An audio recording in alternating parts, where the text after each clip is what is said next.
আপনারা দেখতে পাচ্ছেন সচিবালয়ের কাছাকাছি এসে তারা কিন্তু পুলিশের বাধার সম্মুখীন হয়েছেন।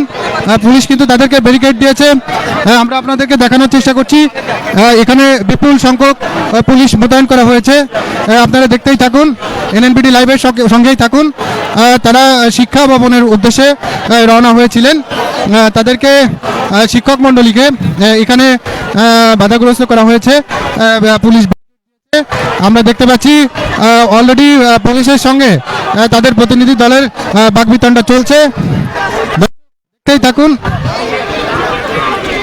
দর্শক দেখছেন পুলিশ কিন্তু এখানে তাদেরকে আটকে দিয়েছে। তাদের এখানে ব্যারিকেড সৃষ্টি করে তার কাটার বেড়া দিয়ে আমি আপনাদের দেখানোর চেষ্টা করছি।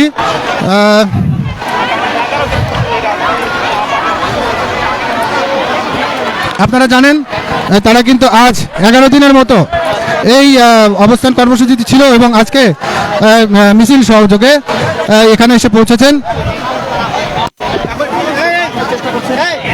সচিবালয়ের সামনে আমরা দেখতে পাচ্ছি তারা সচিবালয়ের সামনে পৌঁছে গেছেন। দর্শক দেখতে থাকুন, এখানে কিন্তু পুলিশের সঙ্গে তাদের কথা চলছে। দর্শক আমাদের সঙ্গেই থাকুন।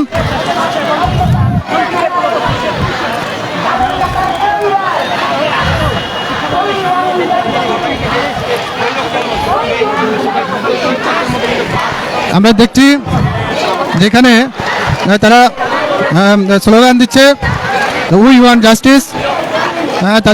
তাদের এই নিয়োগের দাবিতে তাদের আজ 11 দিন এই প্রক্রিয়া চলমান রয়েছে। আমরা দেখতে পাচ্ছি এখানে সচিবালয়ের সামনে তারা পৌঁছে গেছেন এবং এখানে তাদেরকে ব্যারিকেড দেওয়া হয়েছে। পুলিশ তাদেরকে ব্যারিকেড দিয়েছে। আমরা দেখতে পাচ্ছি স্লোগানে উত্তাল এই গোটা সচিবালয় প্রাঙ্গণ। আমরা দেখতে পাচ্ছি তারা এখানে অবস্থান নিয়েছেন এবং তারা স্লোগানে প্রকম্পিত করছেন রাজপথ। দর্শক মণ্ডলী আমাদের সঙ্গেই থাকুন, দেখতে থাকুন।